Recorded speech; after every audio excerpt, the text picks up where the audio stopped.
Sebelum saya lanjutkan, saya mau sapa dulu untuk teman-teman yang sudah gabungan ya di sini. Sudah banyak yang sudah masuk dari Mas Iwan Setiawan, kemudian ada Edgun ya.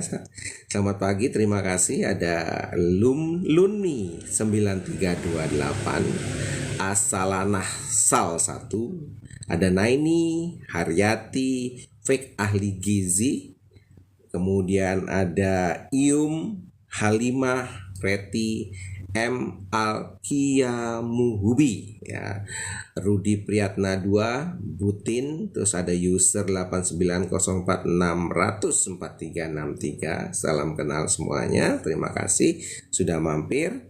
Kemudian ada Beta Budiman N, kemudian ada user 2072333758, ada Yuyu, ada Mama Alfi, ada Titin SPR, ada Mas Ngarsinah ya, ada Bunda Titin, Al Ansar Sane, Cane apa Kane ya, ada Bubun Bay, Sakdiah Suparto, Siti Barokah, Free Fire 639616, kemudian Bunga Asmara, kemudian ada Arditama ya, ada Julfiah 1607, ada RM, kemudian ada Bunga Asmara ya, terima kasih yang sudah mampir. Ada Istana Aki Jom, ada Grand Martin, dan ada Mas Aam ya. Terima kasih sudah gabungan ya. Jadi kita lanjut lagi ya.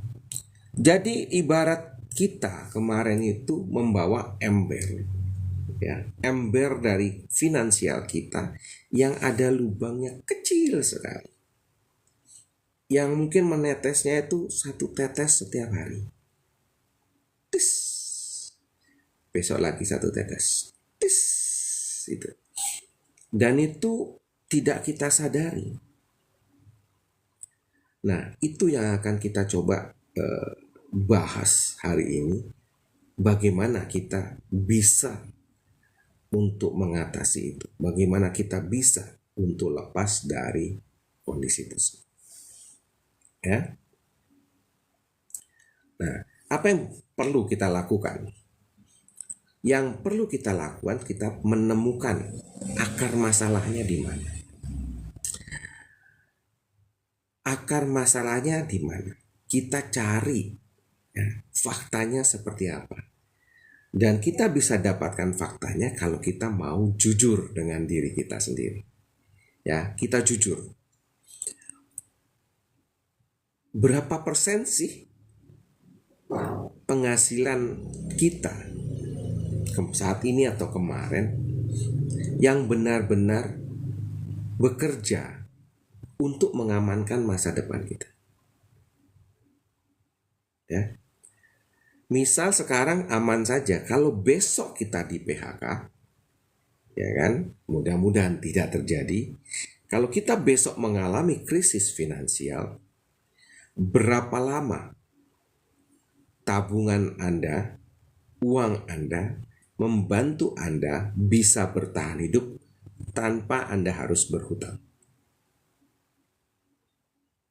Ya, ini jujur dengan diri sendiri. Tidak usah di-share ke saya. Coba mulai hitung sendiri, mulai dilihat sendiri, berapa sih? Seandainya terjadi hari ini Anda ya masuk kantor, kemudian dapat informasi bahwa Anda mulai besok sudah nggak perlu kerja lagi, dan Anda bisa ambil pesangon Anda di HR.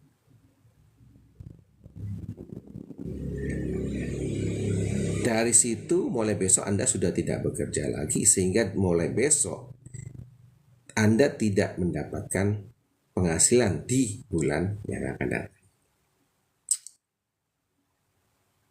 Ya. Dan Anda kalkulasikan uang Anda sekarang yang ada di kantong Anda, uang tunai, dan yang ada di rekening Anda, Anda jumlahkan. Jangan hitung piutang. Karena piutang itu anggap uang hilang, karena belum tentu bisa tertagih. Dengan uang yang ada secara tunai dan di rekening Anda, itu Anda bisa hidup berapa bulan ke depan. Jadi kalau Anda jawabnya bahwa itu hidupnya bisa hidup 3 bulan atau kurang, maka itu Anda dalam masalah besar. Ya, benar-benar Anda harus mencoba untuk berbuat untuk menutup kebocoran ini. Karena kalau finansial Anda ya hanya cukup untuk bertahan 3 bulan, itu luar biasa besar risikonya. Karena dalam 3 bulan ke depan belum tentu Anda bisa mendapatkan penghasilan yang sama menggantikan penghasilan yang hilang. Jadi kalau memang Anda serius ya, Anda bisa siapkan pulpen ya, Anda mulai mencatat apa yang saya sharingkan. Ini sharing ya. Dan jangan lupa Anda bisa ikuti akun ini untuk bisa mendapatkan inspirasi untuk kehidupan kita ke depan ya. Nah, kalau gitu apa yang harus kita lakukan? Kalau kita sudah tahu bahwa sebenarnya aku cuma punya 3 bulan nih ya, kemampuan saya bertahan, saya dan keluarga bertahan dengan gaya hidup yang ada hanya 3 bulan ke depan. Jadi yang kita lakukan adalah kita membuat sebuah strategi untuk perencanaan tentang bagaimana untuk membangun landasan finansial yang kuat. Landasan finansial kita yang kuat. Nah, yang pertama yang harus kita lakukan, ya toh, tentu kita introspeksi diri, membangun lagi kepercayaan diri kita, mencari lagi potensi-potensi diri kita seperti apa. Kita harus tahu itu dulu.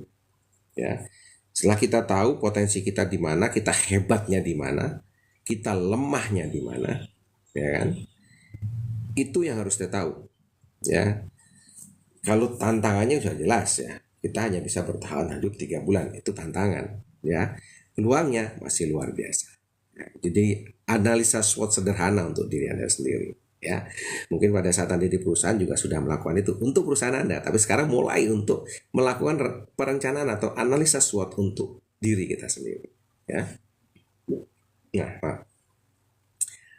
Nah, setelah itu kita harus kita melangkah kepada menyusun strategi membangun landasan yang kuat secara finansial. Tapi sebelum itu ada yang harus kita perbaiki, ada yang harus kita kuatkan, ada yang harus kita tingkatkan, yaitu mindset kita, pola pikir kita ya, pola pikir kita yang harus kita perbaiki. Karena banyak ya, saya juga termasuk di dalamnya beberapa waktu yang lalu, dan banyak juga teman-teman yang kita saja ngobrol juga mengalaminya.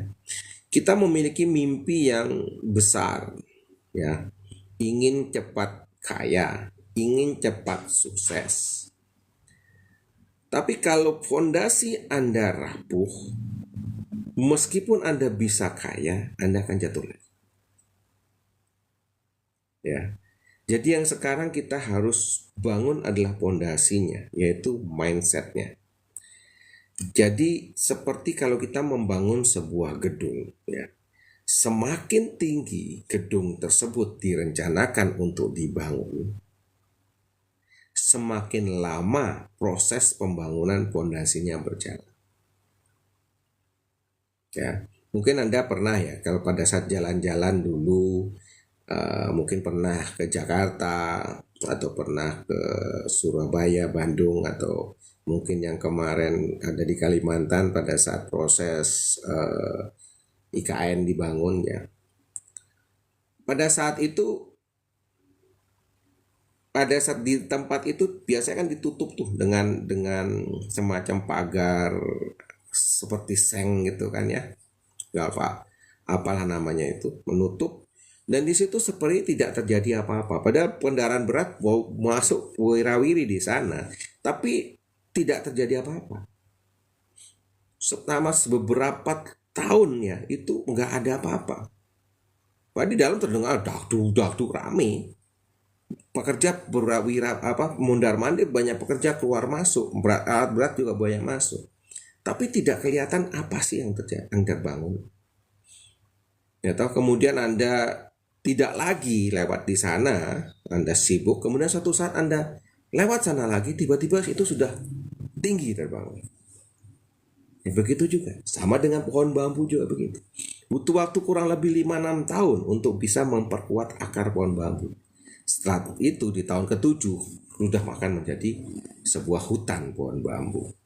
Dan pohon bambu yang sudah seperti itu, meskipun ada topan badai, dia tidak akan tergoyahkan karena dia akan bisa mengatasi topan dan badai tersebut. Ya, itu ilustrasinya. Jadi kita harus siapkan pondasinya yang harus kuat dahulu. Nah, jadi itu kalau kita yang mau bermimpi besar untuk menjadi kaya, menjadi sukses.